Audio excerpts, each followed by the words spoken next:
ಎಲ್ರಿಗೂ ನಮಸ್ಕಾರ. ದಿನಕ್ಕೊಂದು ಕಥೆಯಲ್ಲಿ ಇವತ್ತಿನ ಕತೆ ಕುದುರೆಯ ಬೆಲೆ. ಒಮ್ಮೆ ರಾಮುವಿಗೆ ತುಂಬ ಹುಷಾರಿಲ್ಲದೆ ಮಲ್ಕೊಂಡಿರ್ತಾನೆ. ಅಮ್ಮ ಬಂದು ಹಾಸ್ಪಿಟಲ್ಗೆ ಹೋಗೋಣ ಅಂದರೂ ಬರ್ತಾ ಇರಲ್ಲ. ಹೀಗಿರುವಾಗ ಸರಿ ಅಂತ ಡಾಕ್ಟರ್ ಹತ್ರ ಅಮ್ಮ ಹೋಗಿ ಮಗನಿಗೋಸ್ಕರ ಔಷಧಿ ತರ್ತಾರೆ. ಅಮ್ಮನ ಹತ್ರ ಡಾಕ್ಟರ್ಗೆ ದುಡ್ಡು ಕೊಡೋದಕ್ಕೆ ದುಡ್ಡಿರಲ್ಲ. ಅಮ್ಮ ಹೇಳ್ತಾರೆ, ನನ್ನ ಮಗ ಹುಷಾರಾದ್ಮೇಲೆ ಕುದುರೆ ಮಾರಿ ದುಡ್ಡು ಕೊಡ್ತೀನಿ ಅಂತ ಹೇಳ್ತಾರೆ. ಸ್ವಲ್ಪ ದಿನ ಆದಮೇಲೆ ಡಾಕ್ಟರ್ ಮನೆ ಹತ್ರ ಬರ್ತಾರೆ. ರಾಮು ಹುಷಾರಾಗಿದ್ದಾನೆ ಅಂತ ಕೇಳ್ತಾರೆ. ಅಮ್ಮನಿಗೆ ದುಡ್ಡನ್ನು ಕೇಳ್ತಾರೆ.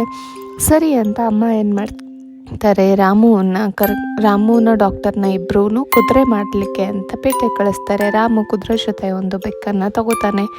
ದಾರಿಯಲ್ಲಿ ಹೋಗುವಾಗ ಎಲ್ರಿಗೂ ಹೇಳ್ತಾನೆ, ಈ ಕುದುರೆ ಬೆಲೆ 1 ಚಿನ್ನದ ನಾಣ್ಯ ಅಂತ. ಆದರೆ ಕುದುರೆ ತಗೋಬೇಕು ಅಂದರೆ ಈ ಬೆಕ್ಕನ್ನು ತಗೋಬೇಕು, ಇದರ ಬೆಲೆ 200 ನಾಣ್ಯ ಅಂತ ಹೇಳ್ತಾನೆ.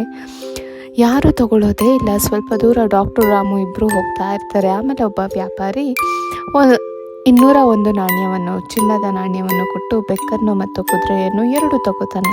ರಾಮು ಡಾಕ್ಟರ್ಗೆ 1 ನಾಣ್ಯ ಕೊಡ್ತಾನೆ. ಡಾಕ್ಟರ್ ಯಾಕೆ ಅಂತ ಕೇಳಿದ್ರೆ, ಕುದುರೆ ಬೆಲೆ 1 ನಾಣ್ಯ ಅದಕ್ಕೆ ಅಂತ ಹೇಳ್ತಾನೆ. 200 ನಾಣ್ಯವನ್ನು ಜೇಬಲ್ಲಿ ಹಾಕ್ಕೊಂಡು ಅಮ್ಮನಿಗೆ ತೊಗೊಂಡೋಗಿ ಕೊಡ್ತಾನೆ. ರಾಮುವಿನ ಬುದ್ಧಿವಂತಿಕೆಯನ್ನು ಅಮ್ಮ ಹೊಗಳುತ್ತಾಳೆ. Thank you so much.